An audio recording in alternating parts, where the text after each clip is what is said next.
Welcome back for another exciting video about judging show bands in Texas. This is an interview session with Rory Guice. Rory is the band director at Northeast Early College High School in Austin ISD. We had a great time talking this past summer and excited to share this video with you. We began in talking about music, and the first question I asked him, what feedback is most helpful for students and directors regarding those descriptors of tone quality and proper intonation? Let's check out what Rory has to share. My school of thought isn't popular in the show band world when it comes to these things, but I feel like characteristic tone quality and intonation should be the same across the board, regardless of style. Our style is bigger than most in terms of impacts and volume ranges. We'll just call it what it is. But I mean, characteristic tone is characteristic tone, and playing in tune is playing in tune. I don't think there's necessarily a differentiation of teaching that there should be there per se. Most helpful feedback, honestly, the same you would any other type of rubric, of maintaining your proper balance of the ensemble. A lot of show bands struggle with this because of size, and so maybe adhering to what they're presenting versus an ideal, I guess, instrumentation, you could say.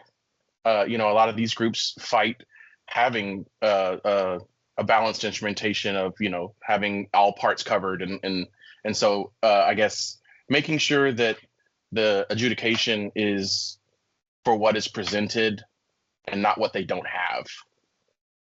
Honestly, most show bands are very brass and percussion heavy. And for us, generally, we have more woodwinds than a lot of groups. And from a show design perspective, exactly as you said, I've made a point that they have something by themselves, which most show bands do not do.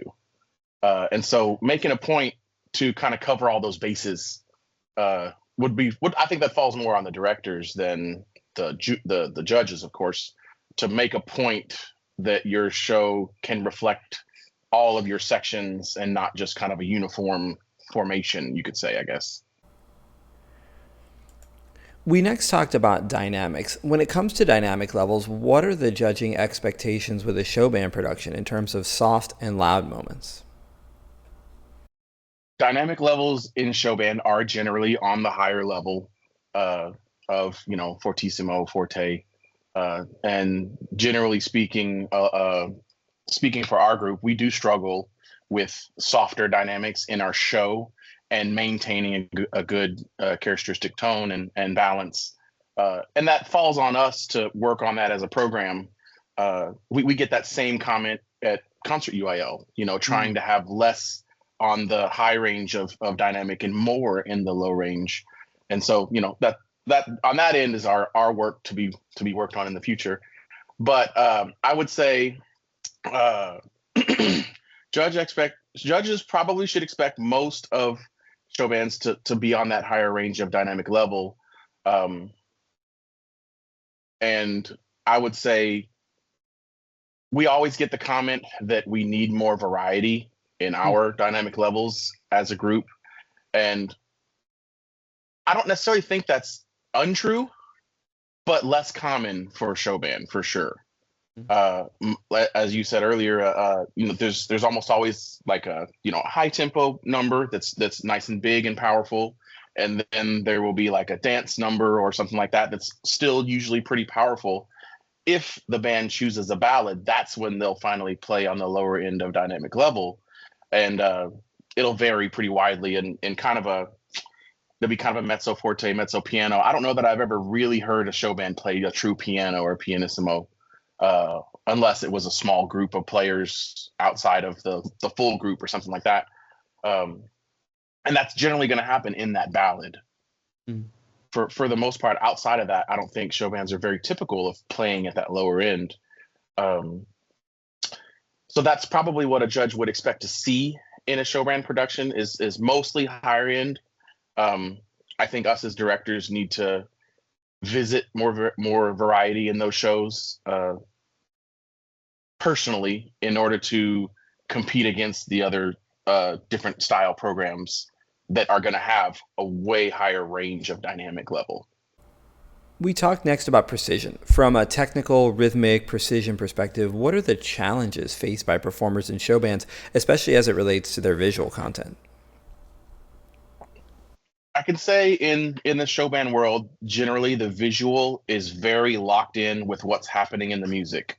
Their formation will hit with a very specific impact point of the song or the cadence point or whatever you visualize that. The challenge that I see for those groups is a lot of them don't face the audience very often. Most of the traditional show bands will do an 8 to 5 drill down the field. So end zone to end zone is where they'll face for a lot of the drill. And then depending on the movements of that drill, some will face forward, some will face sideways, some will face backfield. It just depends on where they are in those movements, and it presents rhythmically. As long as their feet are still moving together, that's their metronome. Just the classic marching band techniques. Um, it challenges them in terms of making sure that regardless of which direction they're facing, to keep everything lined up. And a lot of bands do struggle with that because of the different directions that those students are facing. And that's the traditional show band that you see, the bands that march like Southern or TSU or Jackson State. We in Austin have kind of taken on a hybrid of facing forward most of the show, and I write our drills based on that, so that there's less of that issue. And then making a point, even like for the drums, keeping them sideways for most of the drill, more similar to a core drum line, where we're getting the tone of the drum and not the impact of the drum. So it's kind of unique in that aspect, because a regular show band will keep those drums sideways because they're going downfield.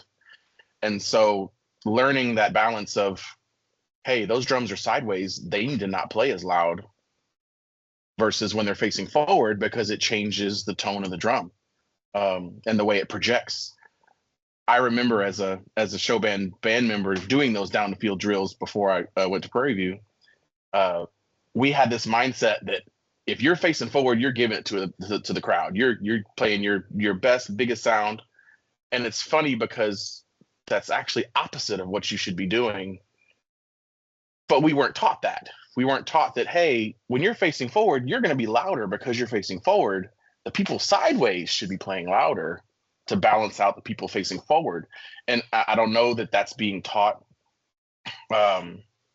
it in a show band. The typical traditional downfield drill. That's something we learned from judges, actually, to change our mindset of how the show band drill can be.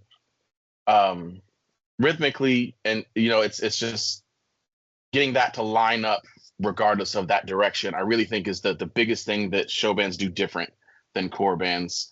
Core bands are really good about, if you're facing backfield, you're not the melody, or you're accompanying or whatever, the soloist is forward while the band is backfield or whatever. And that's something that we may need to adopt more uniformly as a style. Whereas it might get a lot of pushback because that is not traditional of that down the field drill style. From an expressive standpoint, we talked a little bit about moods. What moods are you hoping to convey as a band director with regard to artistic expression?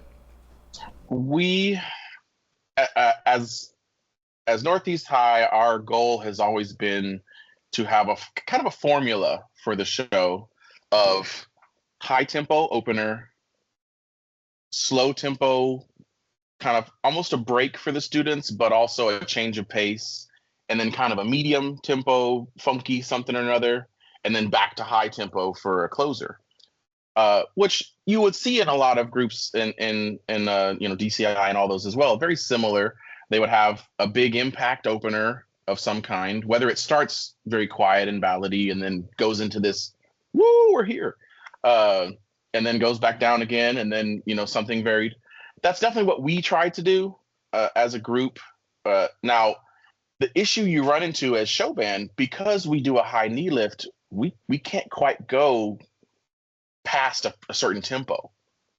Um, so like generally, I mean, you're not going to have a show band go past maybe 138, 144, somewhere in there, because then you're going to start sacrificing that knee lift and uniformity. Now, some groups do have very high energy knee lift, and they'll keep that going, for a long drill, maybe 1.5 minutes, 2 minutes, depending on their drill. Um, but a lot of them aren't going to have a slower marching. You're not going to see very many groups march a ballad. You're not going to see very many groups march, 90, 95, somewhere in there. It's just not really going to happen in the show band world. If they're playing that slow or a true ballad, usually they stand still. And so I guess deciding for judging a show band, like, we need to understand that is very typical. And I guess the comment they might get is that they're, in order to convey that somber mood or whatever, they're not moving. They might not have a color guard. They might not have something visual happening during that. And so, like, we would always get the comment that we stood still for too long, or something similar to that. I kind of went off on a side tangent there, but it's, you get that comment, and so I've made a point not to do that, or to have some kind of movement during it to continue to convey, if we're going for that kind of that literally we'll do this move while we're playing a slow song, or if it's a little bit faster, we'll do like a little dance rock or something, or whatever, something to convey what we're trying to sell in terms of style or expectation of how you should receive the music. We're not going to do a lot of dancing when it's a higher tempo number. Mm-hmm. It's going to be more of that marching, more of the sway, or the kicking on eight that you see some of the other groups do, or whatever. Yeah. So I'd say a lot of typical 8 to 5 show band groups are going to be more on the high tempo, high energy end of that. Whereas we try to do those different moods based on those different tempo variations. We also talked a bit about balance. When you consider balance in the ensemble, what are your goals and priorities regarding melody, counter melody, accompaniment, and percussion? I think this is pretty universal for any given time, but our goal is always to have the melody be the focal point. And I write our drill based on that. I write our drill to ensure, like, okay, if the low brass has the melody, they're in the front. If they are the background, they're in the back. If I have a soloist and the accompaniment is too loud, I'll actually turn the band around and have them play backfield to further accentuate that soloist, so they don't feel like they have to overcompensate. And I would say that this is a challenge that a lot of show bands face, because they do not write drills based on who has the melody. Generally, it's just a set formation of, if it's squad based, which is what a lot of show bands do. You got 4 trombones, and then you got 4 trumpets, and then you got 4 mellophones, and then you got the bass drums or whatever, and their line is based on that squad formation style. So I don't know that a lot of show bands put a lot of thought into that in terms of field placement and balance of the music. I would also say that we as a I'll say we as a style, that sounds funny. Show bands generally, it's I hate to say, but a lot of groups just don't focus on that. They don't focus on ensuring that the background is quieter than the melody, and that the counter melody is on top of the background, or as it should be. Generally, it's just go for it, and may the best section win, which isn't necessarily right, but it's what happens a lot in the show band world. And I don't know that we put enough focus on it. My goal as a group, like I say, is to ensure that melody is on top, and I'll try to write the drill based on that. The melody is facing forward while the background is facing back or sideways, or whatever the case may be. Same thing with the counter melody. Maybe they're backfield while the melody's playing, or vice versa, whenever that time comes. Percussion, same concept. If it's the percussion feature, I bring them to the front and in the drill, and then ensure that everyone around them is putting that focal point on them, both visually and melodically. Uh, that's kind of how we always write it. And this is influenced by going to region UIL, going to area, getting those comments about, balancing the group both audibly and visually, which is not typical of an 8 to 5 show band drill. We talked about style and articulation and what Rory's doing with his ensemble to develop a unified approach to both style and articulation. We have been working to develop a more regimented articulation, I guess, daily workout, you could say, defining the difference between a staccato and a marcato, or, our kids, for whatever reason, when they see an accent, they think short for some reason, and trying to get them not to do that. Try to get them to understand that visually and audibly what that looks like and what that sounds like. I actually stole a handbook from a DCI group that had them all visually, like literally drawn. I forget which group it was. It was something I found online. And I gave that to all the kids, like, hey, they look the same in terms of length, but volume is different. And that's been a struggle, getting them to buy into that, and to we have a lot of what's the word, retention problems. Like, they'll do it great for one day, and then the next day they go right back to doing it the wrong way. It's like, no. Even now, I've never written a warm up for the Austin All-Star Band. We've always just kind of done a Remington and went into the music. This year, I wrote out a full warm up, an articulation exercise, a chorale, and it immediately yielded a better ensemble sound, which All-Star Band usually really struggles with ensemble sound for like a week or two. It's a 2-week camp, and it usually comes together at the last minute. But we always struggle with that because it's several schools that have never played together, which, that's a big thing in the show band world, doing an all-star band during the summertime. I know Dallas has a couple running right now. Houston has a couple running right now. We're the only one in Austin. Anyways, to say how we approach it, we are making a point. A lot of our exercises come from the Foundations book, the Blue, Foundations book, of doing, letter A, letter B, and then we'll do, articulation number 2 or whatever, trying to get them to read, ta, ti, ti, ta, ti, ti, ta, ta, whatever the case may be. And then for the All-Star Band, I literally just wrote a basic concert F for legato quarter notes, for accented quarter notes, for staccato, to try to give that foundation so that when they read the music, it's actually there and they can follow it. I still have to make sure that I know, hey, that's marked marcato. Make sure you do that, because sometimes they just blow straight through it and don't pay attention to it, which, I think every student is guilty of at some point or another. I can say, like, we just did the Revive the Culture camp in Dallas in April, very similar to an all-star band camp where tons of kids from random schools all come together and we play some music together.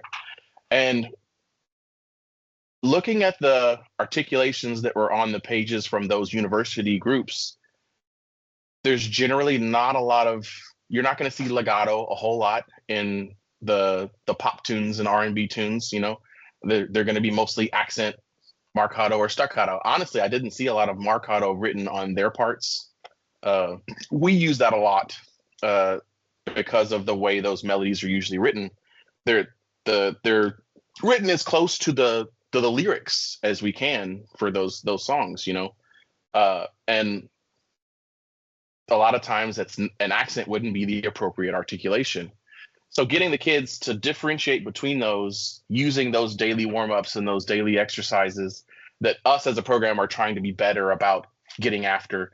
We oftentimes, as any director I'm sure finds, that you get bogged down on, we got this performance, we got to learn this song. Okay, we're done with the warm-up, let's go on. No, we need to make a point to still, if it's Tuesday and that's articulation day, you need to do it. If it's, sight reading day, hey, let's get that sight reading done first. The music will come. And I think as long as we as directors remember that if the fundamentals are there, if the kids buy into that, you learn the music faster. And I think that's what we get away from sometimes. So making a point that articulation and style are part of your warm up, even dynamic variation in the warm up. What generally we're a very mezzo forte warm up band, mezzo piano, just kind of a comfortable warm sound. And so trying to decide how you could incorporate maybe crescendos or decrescendos or forte piano. That's a big one for a show band. They love their forte pianos, crescendos. That happens a lot. Incorporating that daily so that we as a group can grow and apply that in the other aspects of our program outside of marching band. Lastly, we talked a little bit about electronics and the role electronics can play with a show band. I can say, as far as electronics in show band, a lot of them don't use them at all. A lot of them. Honestly, I can speak for myself. In high school, I don't remember there being a mic system because front ensemble isn't very common in the show band world. There are some that have a large percussion group, and so they have that ability to have a nice full battery and a full pit, or even a small pit and a small battery, depending on the program. For us, I have written into the show at least one solo every year. Whether it be brass or woodwind, it doesn't really matter. 1 to 2. This past year, I had 3, and so I guess I've made a point to use a mic system for those soloists, mostly so that they don't feel like they need to compensate and play over the group, depending on their solo, so that they can maintain a nice, beautiful tone and not try to overplay. Especially if it's a woodwind player, obviously you want them to be heard over the group regardless of what's going on. Some solos, you might not need that. And we can decide that based on where that is on the instrument and where they are in the drill. I remember there was one particular drill where the trombone solo, he was fine without a mic. We ended up just removing it. Whereas like this year, where his solo was on the instrument, we found he was overcompensating, so we put him on a mic. And it was successful as a solo. We have the benefit moving forward. I'm supposed to have 22 incoming freshman percussionists, which is nuts. That's a lot. Our middle schools have been struggling, and that's probably pretty typical of show band high schools being in urban areas and things like that, where we just have trouble with retention and or program size or whatever the case may be. And so this is crazy for us. I usually get 1 or 2 percussionists a year, maybe. So 22 is absolutely insane. So we see ourselves having a pit next year. We'll see. Only 2 of them are at the All-Star Band camp right now. But I totally foresee. I would hope for half come the fall.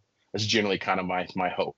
We'll never see all of them because of the nature of our area and kids moving and switching schools and stuff. That's very, very common in our area. But the AISD just passed a bond for instruments and equipment and stuff and facilities and whatnot. Mm-hmm. And the first thing the fine arts director said to me was, "Hey, our superintendent watched y'all go right before Crockett High at the Jamboree, and he asked why your speakers were on a wagon that was painted blue with cords all over the place, and then Crockett came out with these huge cart speaker sub setups, and why are these not the same between these schools?" And so they worked to make a uniform. This is the equipment that every school should have. Good. Yeah. Across the board, regardless of their program size. Maybe that they don't need as much as one or the other, but there's a baseline of every school has 2 subs and 2 mains and has the lines corresponding to mic up the marimba and the vibes and whatever. So we're looking to possibly have that in the future. I'm going to definitely have a learning curve on how to do all that because we've never had that before. We've never had a need for it. Schools like Cedar Hill, they have a large pit. Townview has a large pit, and Willow Ridge, I know, does a big pit. Generally, that's just not very common. I would say typically show band, they don't really use electronics outside of just a speaking microphone for a MC, I guess you could say. Right. Yeah. Announcer MC. We as a program are looking to incorporate it more as we're able to incorporate a front ensemble and soloists and things like that, which once again wouldn't be very typical of your 8 to 5 show band. But in our area, trying to be competitive against those bands that, we go against Vandergrift and Cedar Park and Leander, these huge core bands that are going to have tons of stuff. Looking to be at least on par with that competitive level. Maybe not immediately, but in the future. That's kind of our goal as a program. We moved on to talk about the visual portion of the region marching sheet, and in this case, we talked about fundamentals and visual exercises that Rory uses with his ensemble to instill proper form control and interval relationships. Well, we are unique in our method for that as well.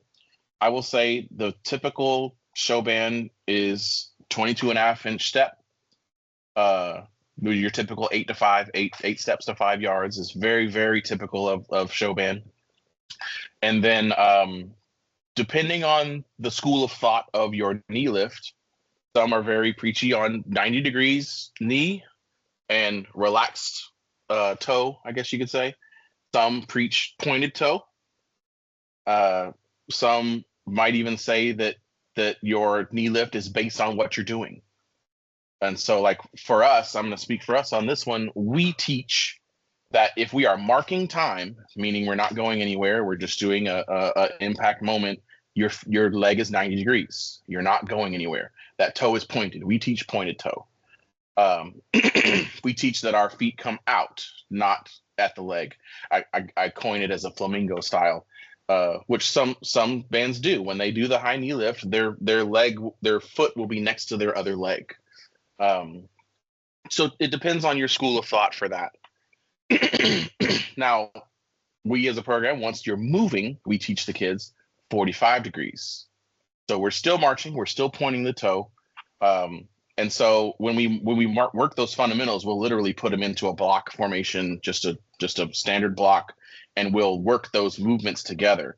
Whereas, like, hey, we're gonna mark time 8, we're gonna traverse 8, we're gonna, whatever, so that they can practice going between the 90 degree and the 45 degree.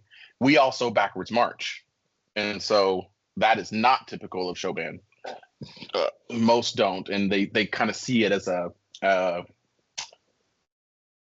novelty might not be the right word to use, but when they do it, it's look, we're backwards marching, whereas it's not a commonly used movement.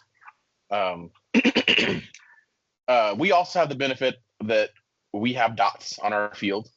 Most show bands do not, because their drill doesn't necessarily need it. They're not learning a spot per se to go to. Whereas core bands and us, we teach our drill based on formations, dots being in between this spot, or 4 from the hash, or whatever the case may be. And we have found, we added the dots in 2015, literally by hand. We nailed nails and washers into the field, and then we repaint them each year so that they're fresh and you can see them really easy. It fades really quick. But yeah, I literally had a tape measure out there and marked it off and sit there. And we figured it out line by line, dot by dot. And it's been really, really helpful for us because, let's see, prior to 2015, the first time we went to area, prior to that, we marched 8 to 5. It didn't matter where you were going.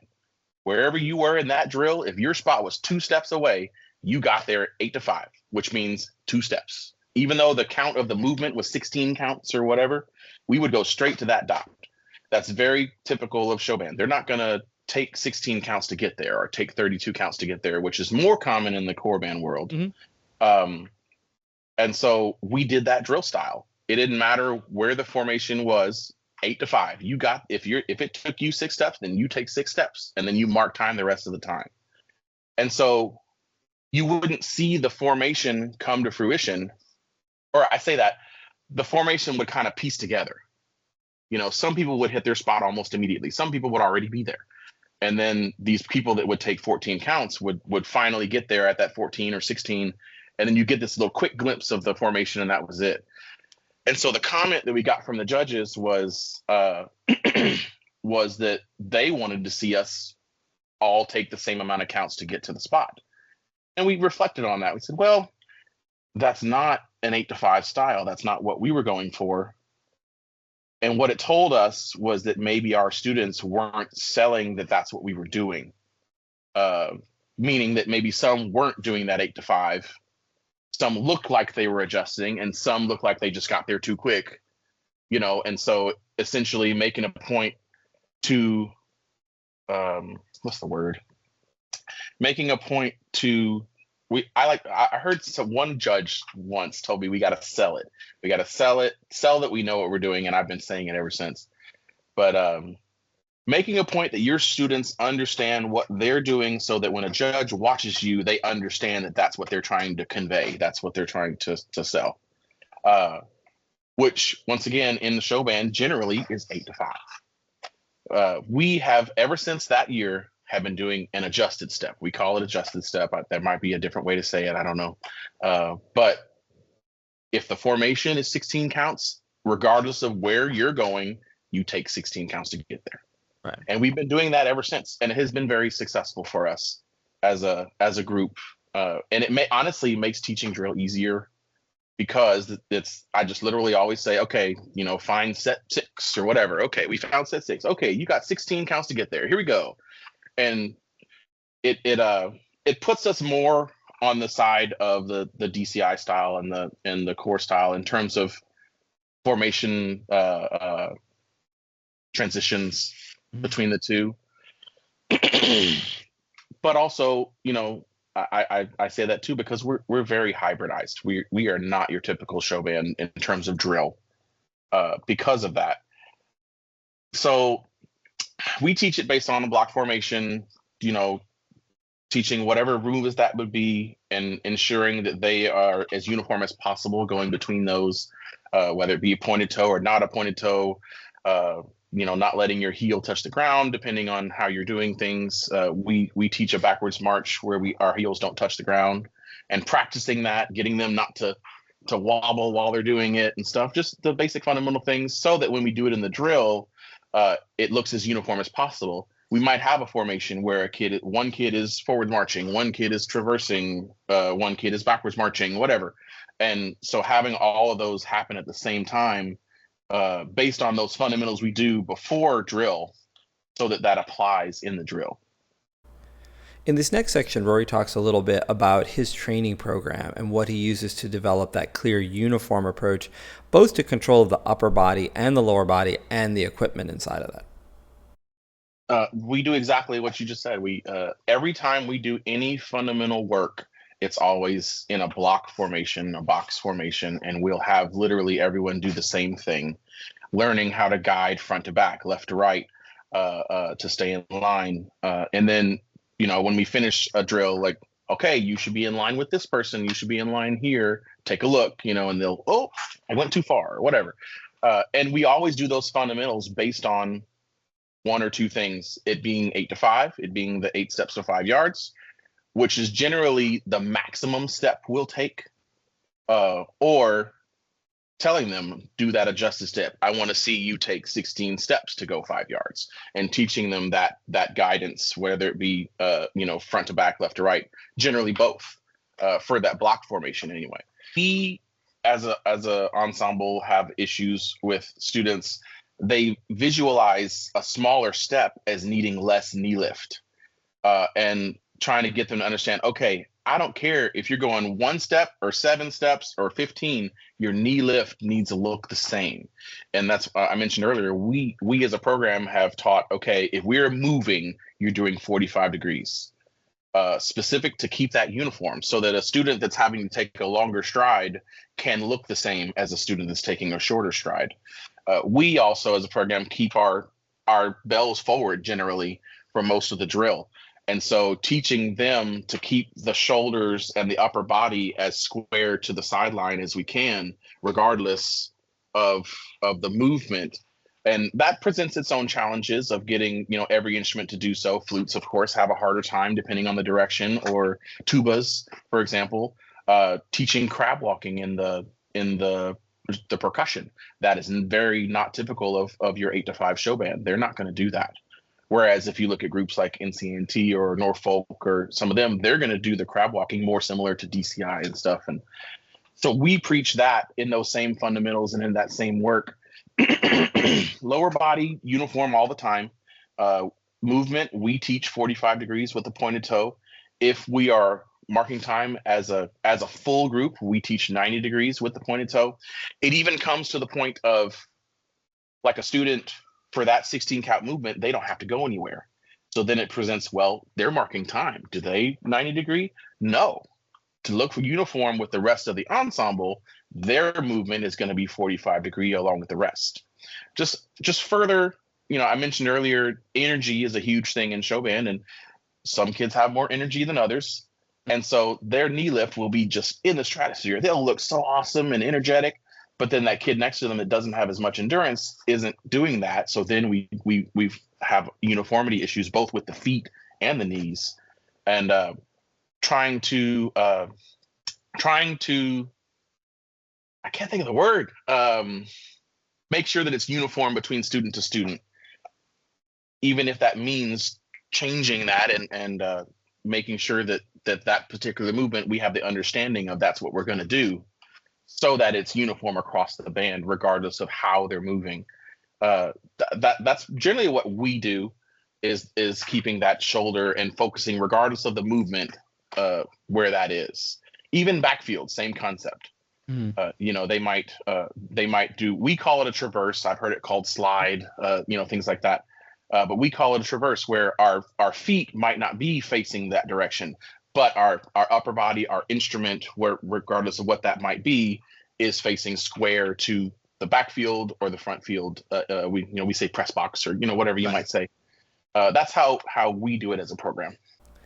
I really liked what Rory had to share about recovery from error and what we as judges can look for in a show band setting. So, this, especially the region round, even at area a little bit, is a bit of a buzzword for judges. We're going to see they're 14 years old. They're under pressure. They're in this big stadium with all these people watching. There's going to be an error made. What are your expectations as a director when a student does make a mistake, and what that recovery should look like? We used to have this motto, strong and wrong. And that motto basically taught the kids to just be confident. Just be confident regardless of if you're unsure or afraid, or whatever the case may be, nervous. And that motto, while it was fun at the time, has morphed over the years. Like, no, we don't want you to play wrong. But I guess it translated more to, at rehearsal, I want you to go for it. I want you to try your best to make it, nice and big and strong. If it's wrong, sell it and we'll fix it. At the performance level, we as a program preach that no one should know you messed up but you.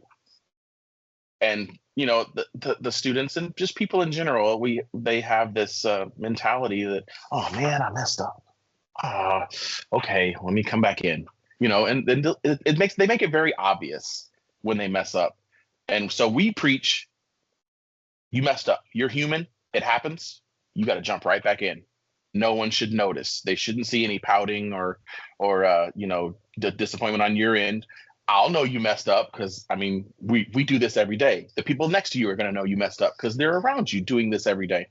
But a judge should not be, oh, they just messed up, because you did something past your mistake, and learning how to recover that as quickly as possible. We as a program need to work better on how to correct step. If you're on the wrong foot, how to correct that as fast as possible, and the least obvious as possible.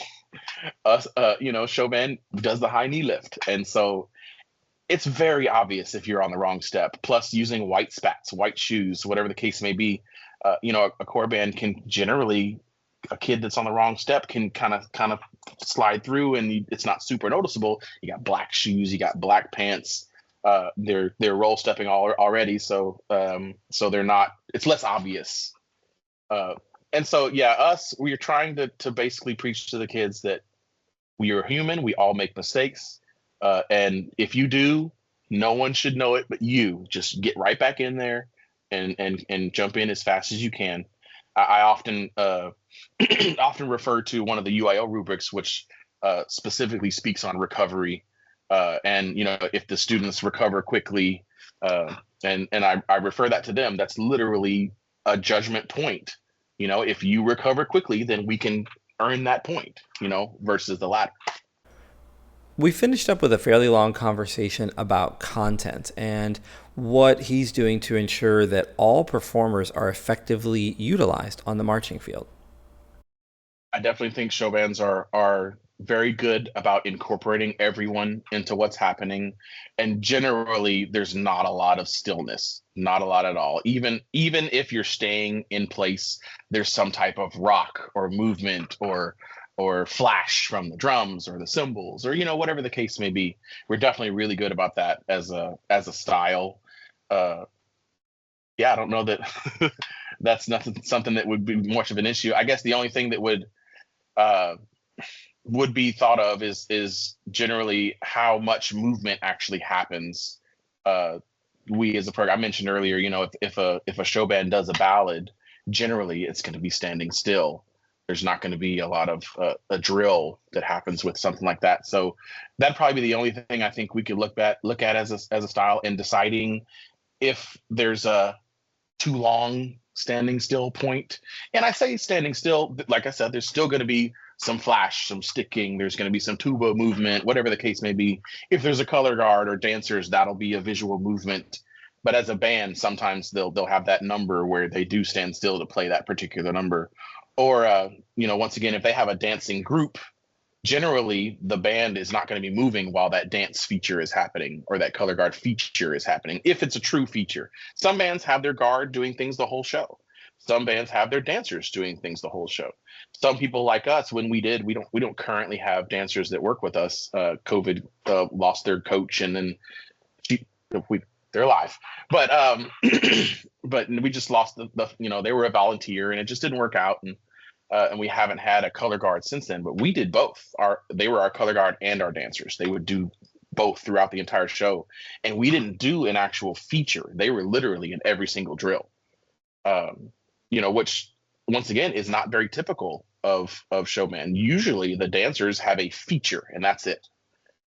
Color guard, same thing. They might march a drill, but then they'll have a feature where they do actual flag work. So deciding what that utilization is from program to program, and if there's a universal expectation or if it's style based, depending on your school of thought of what university you're from, they're going to be wildly different. At Area in 2017, when we went to Area, we got the comment that we were still for too long in one of our drills, and it was during the percussion feature. The band wasn't doing a drill. They were just rocking back and forth while the percussion did their feature. And yeah, we got that comment. And I remember sitting in the stand, and we clocked how long they stood still during their ballad. They stood still for 46 seconds. And I'm like, I wonder if they got the comment that they were still for too long. We were still for 22 seconds. And I say still, it was the percussion feature. So the percussion was doing their thing, and our band was not, they weren't playing a full part or anything and not doing a drill. Since then, we've made a point that we do a drill during the drumline feature, so as to never get that comment again. But it was just interesting, and that it falls into your point you just said. Many of the core bands do the exact same thing, but there's some sort of theater thing happening. Yep. Well So said. deciding if that's a factor in our style, I don't necessarily think it is, because once again, there's generally some type of flash or movement happening.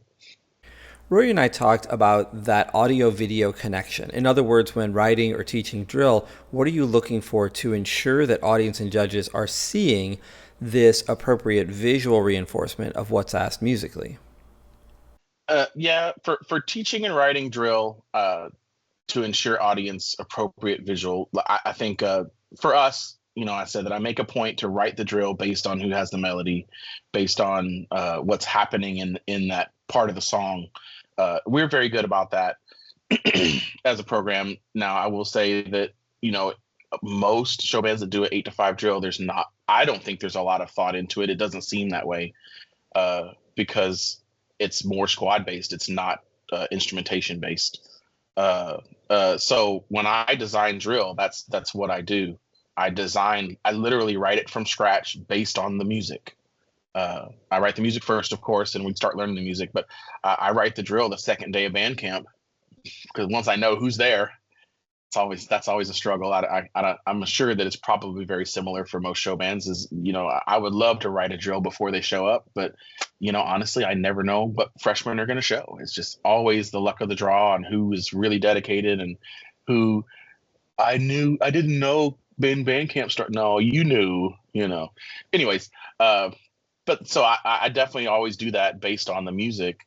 Um, Generally it's going to be a high tempo number, then a slow number, then another high tempo, or your dance routine would happen after that, which is once again very typical of our style. So I would wonder, the same thing that we get is talking about variation in tempo in drill, and then variation in music style. I definitely think we as a style suffer from in a lot of programs. They're going to be very, very similar in terms of tempos and things like that. Very high energy tempos, um, and so deciding if there is an expectation for variation, or that there is a variation, I guess maybe is the decision, which I feel like most programs are very good about. There will be some kind of variation. I just wonder if it's enough variation to be on the same level of the other groups that are in that same caliber of I say caliber, but the same competitive level of who we go against when it comes region time or area time. That's definitely what singles us out when we start talking about area or state or something like that. We are not going to have the same variations based on. We talked a good bit about the design process, how we make sure that the performers are engaging in suitable visual content. And that's a big difference between the show band directors and the core directors. Generally speaking, I can't speak for all core directors, but many of them purchase their drills and purchase their music. Show band directors generally write all of their own stuff, or they have a kind of a stock one that they already know or whatever, and just put a drill to it. And so I can say exactly to what you just said. I have had to change stuff on the fly. Like, you know what? I don't hear that enough. I'm going to add it, like you said, to the mellophones. I have most definitely done that. Or I've decided, hey, I'm not getting enough of this trombone part. I'm going to put a couple of baritones on it, so that because on the field, it just wasn't projecting the way it needed to. And because I write my own drill and I write my own music, it's easy to do that. And making a point as a group to do that is, it really falls on the director, because you have to make those kinds of decisions on the fly sometimes, regardless of what, as you said, what intention was originally written, maybe didn't convey once it actually got put into play. Rory and I discussed pacing. Show bands are known for performing musical repertoire while also having this very strong visual content. What can we as judges learn about pacing and about the exertion levels required for that effort? Yeah, the high knee lift yields its own challenges with all of this. Some kids are really great about giving it a really high energy 90-degree plus knee lift, and some aren't. And so it presents a uniformity problem, depending on endurance or just energy in general. Even as you said, at the varying tempos, plus having that crazy syncopated rhythm happening at the same time on that trombone, guitar part or whatever, definitely presents problems. And then, of course, us being who we are, we have white shoes or spats or whatever, so we're further accentuating that foot lift and that toe point or whatever the case may be, depending on the style of the group. So really working towards that uniformity, not just energy level, but possibly for us, for example, I've actually changed it to tell them not to do a 90-degree angle at certain parts to keep it more uniform. Whereas if we do a slower tempo, we try to focus on making sure the 90-degree happens, once again, for a uniformity purpose. To line up rhythmically, both visually and audibly, depending on what that happens, because it'll help those downbeats hit together as long as our feet are hitting together. Yeah. Definitely a challenge. No doubt. I mean, the physicality of it is just impressive. Rory and I talked as well about audience appeal and the overall pace of a show. In other words, how you craft a product that is logical and artistic and appeals to audience members and judges. It comes down to what you want to do as a program. We like to do a lot of halftime Hmm. mixed in with the full tempo. There'll be like a if the feel of that song is 132, but the I say feel if the tempo of that song is 132, but that particular section is kind of a halftime feel, then we'll actually change our marching to reflect that in that style of that part. I do that quite often actually. But you know, on the low end, it creates uniformity problems Hmm. and endurance problems. I say endurance, maybe that's not the right word to use, but deciding on our end, like for example, when we do a slow march, we it's not a smooth movement. We almost become mechanical when we start doing a slow, just so that we can have that reference point of uniformity from student to student. And we struggle with that every year. Uh, Teaching that, I actually came. There was one year where the judges at UIL said that, or no, maybe it was pre UIL. I forget. Basically, they said, "Hey, this isn't working. Maybe try a double time Hmm. to get it more uniform." And we did exactly that. It was the slow number, Hmm. but we went ahead and decided to have them march it full time instead of the you know Yeah. had them do this instead, and it yielded a better outcome uh, for competitions that year. We did 2 years ago. We did End of the Road, which is like a 12/8, Hmm. like a triplet, Yeah. and it was the same thing. You had to 1 2 3, 1 2 3, Hmm. 1 2 3, and getting them to feel that, because it's not like a 1 2 3, 1 2 3. It's more of a snap, Hmm. just to get it uniform, because we didn't used to do that. We used to do the more flowed step, and that created tons of person to person uniformity problems. Hmm. That was always the part of the drill that the judges would get our feet the most on to match that. And then whenever a student is having to hold that leg up, then they start dealing with the balance issues and Right. stuff. And so once again, creating that fundamental that you have to incorporate in your daily box drill stuff, having that workout, and then having that workout while playing, Mm. because that's a whole other thing. I don't know how everyone else does fundamentals, but we do some without playing and we do some with playing. We don't necessarily play the song. We'll play a scale or a long tone or whatever, uh, to get them to do that. Or it might even be like some type of articulation exercise to match the tempo, to get them to feel it. That's definitely been a struggle for us in building that endurance and uniformity in a slow march. Most bands don't march a slow tempo, or if they do, they're not playing while they're doing it. It might be just like a drum thing, or tubas and drums thing or something. You see that a lot, but not necessarily while playing a song. Last, I asked him to share just a little bit about some of the adjudication experiences he's had and what else he would like to share about teaching a show band in the great state of Texas. I'll never forget the comment I got from a judge at area. The comment from the judge was that our music is not appropriate for state level competition. And so, whether it be the judges just making a point for those bands not to advance because of their style difference, or because we're just too different and they don't see us as a competitive group versus that group. I mean, I don't know the true opinion there, or if there's really training that would change that mentality, which is why I say, I mean, I told the Babbitts that if we make it to area, I don't think I'm going to go. Mm. Our kids found it so disheartening. Like, we went out and put on a good show. We went right after Vandergriff.